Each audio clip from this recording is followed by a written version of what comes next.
Bueno, como el tema lo dice, vamos a analizar de manera muy rápida lo que es la caída libre de los cuerpos. Algo que pasaba en la antigüedad es que todo mundo sabía que si este es el piso y tú tienes algo en tu mano, digamos que acá hay una persona, por acá, y tiene un objeto en su mano y por alguna razón este resbala de él, este objeto siempre va a caer al piso, ¿sí? O sea, nunca un cuerpo normal, a menos que sea un globo de helio o un otro material muy ligero, lo que no va a suceder es que vaya hacia arriba, ¿no? La explicación que daban los antiguos filósofos era muy extraña, ¿no? Decían que, por ejemplo, el humo que iba para arriba, decían que su naturaleza era aérea y el aire siempre se encuentra arriba, mientras que, por ejemplo, una roca, su naturaleza era pues terrestre y por eso tenía que estar en la tierra. Entonces, por eso uno subía y el otro bajaba. Sí, yo sé que es una explicación muy chafa y que a lo mejor a algunos en aquel tiempo les podía convencer, pero la verdad es que pues no terminaba de responder muchas preguntas. El primero que se hizo preguntas realmente serias y hizo una comprobación experimental fue Galileo. Galileo Galilei, como sabes, vivió en el siglo XV-XVI, por ahí en esos años.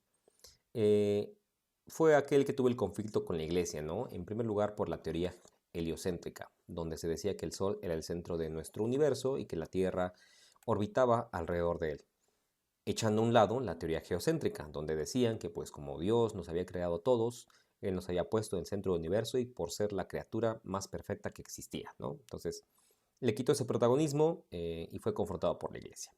Pero Galileo Galilei no únicamente era astrónomo, porque como sabrás también fue el inventor del primer telescopio. Bueno, fue el primer inventor famoso. La verdad es que se basó en los trabajos de otra persona que ahorita no recuerdo su nombre, no es tan famoso, pero él, a través de este telescopio, pues observaba la Luna, observaba Venus, observaba Mercurio, Marte y observaba el Sol. Sí, observaba el Sol con telescopio. Pero bueno, ese fue los primeros telescopios, de hecho se le llaman telescopios galileanos y fueron de las principales aportaciones de este hombre. Pero también tuvo trabajos importantes en el ámbito de la mecánica. El trabajo más sobresaliente de Galileo pues, fue observar el movimiento a través de un lugar bastante famoso llamado la Torre de Pisa. Entonces dice que él subió a uno de los pisos de la Torre de Pisa y trataba junto con sus ayudantes de medir el movimiento de un objeto que caía, bueno, que dejaba caer, y por esa razón el tema se llama caída libre, ¿sí? Él lo que hizo pues fue experimentar primero, antes de subirse a la torre y estar ahí aventando piedras al vacío, fue pues experimentar primero con planos inclinados. Entonces estaba el suelo, una superficie plana, libre de, pues, de alguna injerencia, alguna fuerza externa. Y lo que fue haciendo fue, dice, pues yo voy a tener aquí un plano a un ángulo teta, voy a tener un objeto por acá, una piedra, por ejemplo, una piedra que ruede o que se deslice. Y lo que él se dio cuenta, como tú también podrías experimentar si quisieras, es que obviamente la pelotita pues va a resbalar, ¿no? De la parte más alta a la parte más baja, o va a empezar a rodar. Y la relación que él le pareció pues bastante extraña, bueno, no extraña, sino peculiar, fue que mientras él iba aumentando el ángulo de inclinación, ¿sí? Ahora se hacía más grande este ángulo, lo que iba a suceder con la pelotita era, sí, seguía cayendo, pero la velocidad con la que se precipitaba a la parte de abajo era más grande. Ujú. Entonces, mientras más lo inclinaba, más grande se volvía. ¿Cuál era el límite? Pues el límite, había dos límites, obviamente. Uno de los primeros límites, pues era poner la pelotita en un plano a 0 grados, ¿sí? A 0 grados, pues obviamente la triste pelota, ¿qué va a hacer? Tú la sueltas y ahí se va a quedar, ¿no? Es decir, el primer extremo donde la velocidad es igual a 0, ¿sí? Y el otro punto extremo de este experimento que él empezó a hacer es cuando se acercaba, o para los que llevan cálculo, creo que todos, para los que llevan cálculo conmigo más, cuando, perdón, se acercaba al límite, cuando el ángulo tendía a 90 grados. Ahí era un punto límite, ¿no? O sea, ya no había más forma de inclinarlo más, ¿no? Porque si tú lo inclinabas más, pues podías poner la pelotita del otro lado y seguía bajando, ¿no? Pero digamos que en este punto era el punto de la velocidad máxima, ¿sí? Aquí adquiría la máxima velocidad. Lo que él comprobó es que, bueno, dio un acercamiento a lo que sería lo que hoy conocemos como la aceleración. Él a lo mejor no se dio cuenta de lo que descubrió, sino después fue Newton, que decía que pues la Tierra en realidad ejerce una fuerza aquí, una fuerza de gravedad que provoca en los cuerpos masivos una aceleración a lo que llamó pues gravedad, ¿no? Esa, esa G, esa G vector, en realidad pues esto es una aceleración. Aceleración. Y como cualquier aceleración, tiene unidades muy peculiares. Como sabrás, son unidades de longitud divididas entre unidades de tiempo, pero elevadas al cuadrado. Ahora, el valor de esta G, actualmente nosotros lo podemos encontrar, medir, incluso podemos experimentar con eso, y podemos acercarlo al valor de 9.8, bueno, 9.81 metros sobre segundo al cuadrado. La verdad es que con el primer dígito es más que suficiente, 9.8. Hay más dígitos después del 1, pero esto es suficiente para saber cuál es el valor de la gravedad. Ahora, la gravedad como vector, porque aquí llevo un vector, propiamente sería esto igual a 0, menos 9.8 metros sobre segundo al cuadrado. ¿Sí? ¿Por qué? Porque en el eje X no hay ninguna aceleración, es en el eje Y y va para abajo. Así de simple. Ahora, este valor en realidad debe de cumplir con ciertas condiciones. El primero de ellos es la altura. La altura debe ser al nivel del mar. Con estar al nivel del mar se cumplen con otras condiciones, como por ejemplo la cuestión de la presión, la distancia que hay de la superficie de la Tierra al centro de la Tierra. Entonces, siempre que estamos al nivel del mar, la gravedad va a valer esa cantidad. Lo que es cierto también es que mientras más lejos nos vayamos, supongamos que esta es la Tierra, mucho más lejos nos vayamos del centro de la Tierra, va a variar ese valor de la gravedad. Supongamos que este es a nivel del mar, y luego empieza a subir, y luego hay montañas. Entonces, si tú subes una montaña bastante alta, en realidad en este punto la gravedad es menor. Puede ser, por ejemplo, de 9.6 o puede ser de 9.4, no sé, la verdad no lo he investigado a ciencia cierta, pero sí va a variar. A lo mejor no mucho, pero sí va a haber un cambio sustancial con respecto al 9.8 metros sobre segundo al cuadrado. Tiene que ver, como los de física e ingenierías lo podrán deducir, con la distancia media que hay del centro de la Tierra aquí. Entonces, cuando estamos a nivel del mar, el radio es constante, casi 6.000 metros, perdón, casi 6.000 kilómetros. Pero si nos vimos, por ejemplo, al Everest, que está a 11 kilómetros por encima del nivel del mar, pues serían 6.011 kilómetros, ¿no? Es una diferencia pequeña, pero que pues llega a afectar en cierta medida al valor de la gravedad, ¿ok? Bueno, eso como acotación.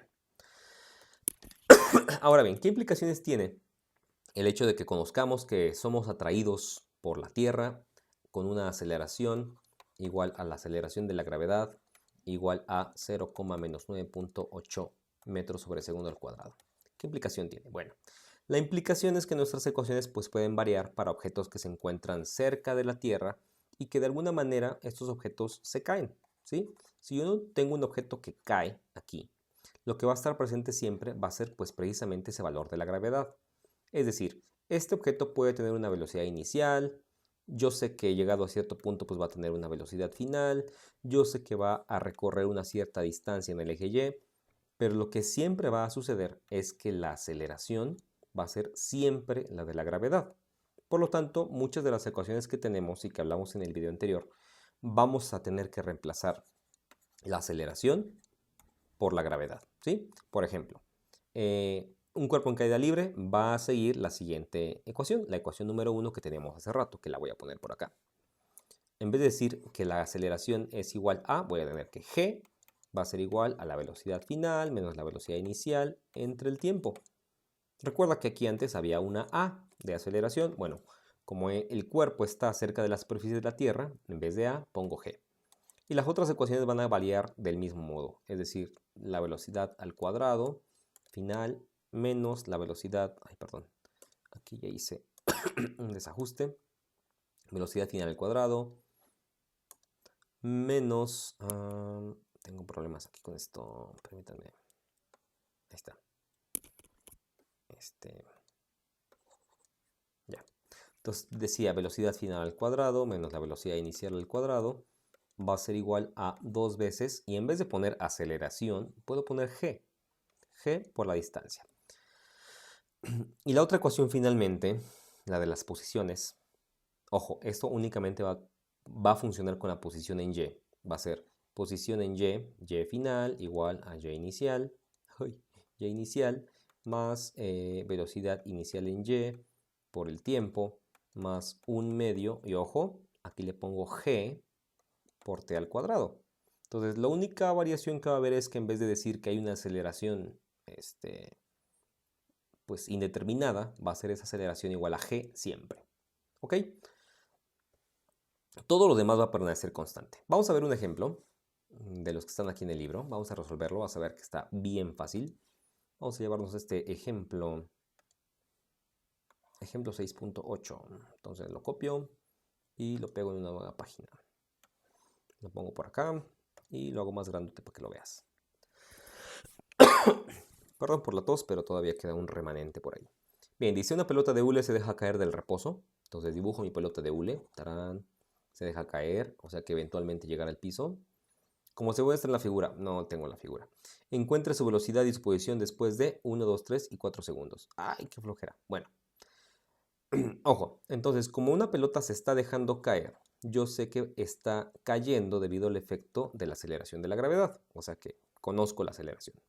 Otra cosa, como la pelota se deja caer, ojo, se deja caer, significa que no fue ni empujada para abajo para que cayera más rápido, ni echada hacia arriba para que tardara más tiempo en caer. Sencillamente se tomó momentáneamente y se soltó. Eso significa algo importante. De aquí en adelante, cada vez que alguien diga que deja caer, eso significa que la velocidad inicial es igual a cero. ¿Sí? Porque se dejó caer. Ni le empujamos para arriba, ni le empujamos para abajo. Sencillamente se soltó. Bien. Y con esos datos, pues va a ser más que suficiente calcular la velocidad y la posición. Vamos a comenzar con el primer caso. Entonces, para el tiempo igual a un segundo, vamos a calcular su velocidad. ¿Cuál va a ser su velocidad? Yo voy a partir de la ecuación que teníamos. G es igual a velocidad final menos la velocidad inicial entre el tiempo. ¿Ok? Y de aquí pues voy a despejar la variable que me importa, que es la velocidad final, porque la inicial la conozco, es 0. De aquí la velocidad final va a ser gt más la velocidad inicial. Pero pues estamos diciendo que la velocidad inicial es 0, pues ni la pongo, porque no le voy a agregar nada. G por t. Perdón. Y esta ecuación se va a repetir todo el tiempo, perdón, todas las veces para los distintos tiempos. Para 1 segundo, para 2 segundos, para 3 segundos y para 4 segundos. ¿Ok? Entonces empecemos para 1 segundo. Velocidad final. Cuando t es igual a 1. Entonces g es igual a 9.8 metros sobre segundo al cuadrado por 1 segundo. Entonces la velocidad final va a ser de pues, 9.8 metros sobre segundo. Ahí está. Primer resultado. Ni calculadora saqué. Es más, ni me la pidan porque no la encuentro. Ah, no, ya la vi. Siguiente. Velocidad final cuando t es igual a 2 segundos. ¿Qué tengo que hacer? Pues lo mismo, ¿no? Dice acá que es g por t, entonces es 9.8 metros segundo cuadrado y eso lo multiplico ahora por 2 segundos. Esto tampoco hay necesidad de calculadora. 2 por 9.8 es 19.6 metros por segundo. Listo. Siguiente. Velocidad final cuando el tiempo es igual a 3 segundos. Esto es igual a 9.8 metros segundo cuadrado multiplicado por 3 segundos. Aquí sí no sé cuánto da, pero es agregarle 9.8, entonces sería 28 más 29.4, creo. Si no, luego me corrigen. Metros por segundo. Cuando el tiempo llega a 4, lo haces tú, porque la verdad, pues qué flojera, o sea, está súper sencillo. Y vámonos con las posiciones en una siguiente página.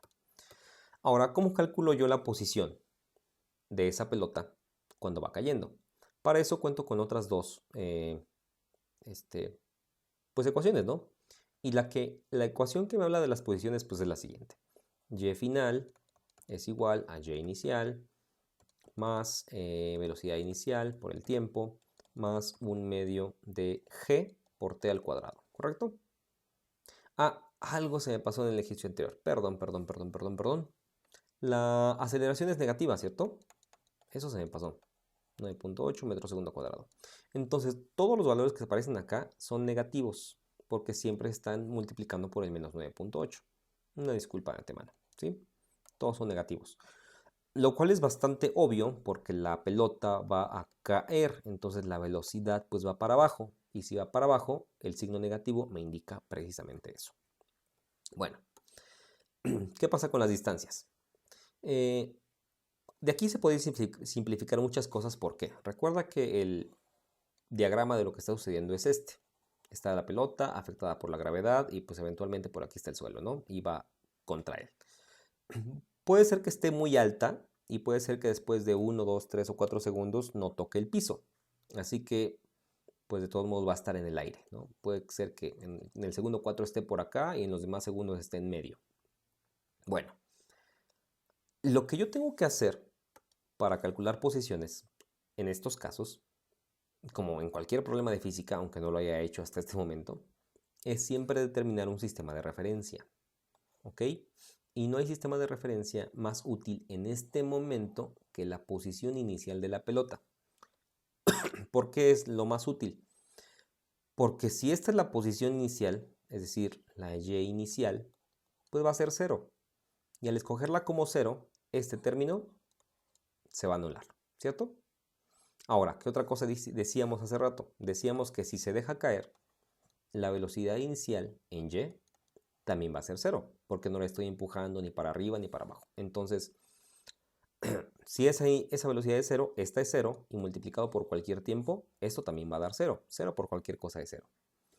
Por lo tanto, la posición que a mí me está interesando, la posición final, va a ser sencillamente un medio de g por t al cuadrado, donde g ya lo puedo cambiar como el menos 9.8. Menos un medio del 9.8, ya pasé el signo para enfrente, metros segundo cuadrado, multiplicado por el tiempo al cuadrado. Entonces, lo que voy a estar variando todo el tiempo es esto de acá. Es decir, en el tiempo 1 voy a escribir ahí un 1, en el tiempo 2 voy a escribir un 2 y así por el estilo. Entonces, calculemos la posición final en el segundo 1. Por eso le pongo un subíndice como eso. Pues va a ser menos un medio del 9.8 metros segundo cuadrado por el tiempo al cuadrado. Y el tiempo es de un segundo al cuadrado. 1 al cuadrado es 1, entonces es como, pues ni tomarlo en cuenta. Pero segundos cuadrados se van a ir con estos segundos cuadrados. Todo nos va a quedar en términos de metros, lo cual es bueno porque es una posición. Las posiciones se miden en metros. Esto va a ser igual a menos 9.8 entre 2. 9.8 metros entre 2. Y eso es, si de 9 es 4.5, sería más 4, 4.9. Menos 4.9 metros. Lo cual significa, pues como te podrás dar cuenta, que de la posición inicial de 0 avanzó para acá 4.9 metros. Negativos, ¿no? Porque van para abajo. Eso tiene sentido, porque va cayendo. ¿Qué pasa con la posición en el segundo 2? Pues vamos a calcular y, f, perdón, esa f sale muy grande. Posición final en el segundo 2. Todo va a ser lo mismo excepto el tiempo, menos un medio de 9.8 metros segundo cuadrado. Y ahora en vez de 1 pongo 2 segundos elevado al cuadrado. Ahora este 2 en realidad al cuadrado me va a dar un 4 segundos cuadrados. Eso lo voy a multiplicar por el 9.8 y le voy a sacar la mitad por el medio, ¿no? El signo menos pues va a permanecer, entonces voy a tener, a ver si me crees, 19.6 metros. ¿Sí? Si quieres hacerlo en la calculadora, yo sé que ese es lo correcto. Y entonces va a llegar acá a menos 19.6 metros. Para el tiempo igual a 3 y para el tiempo igual a 4, lo puedes hacer tú y pues vas a ver que va a llegar pues bastante más para abajo, ¿no? Pero siempre van a ser posiciones negativas porque va cayendo. Muy bien, pues entonces ese ejemplo ilustra, como te lo dije hace rato, que el uso de las ecuaciones que dimos en el capítulo, en el video anterior, únicamente consta o basta con reemplazar la g, ¿ok? En vez de la a, la g. Y aquí también hicimos que en vez de la a estuviera la g, cuyo valor ya sabemos que es menos 9.8 metros por segundo al cuadrado. Bueno, pues sigue practicando con los ejercicios del libro. Adiós.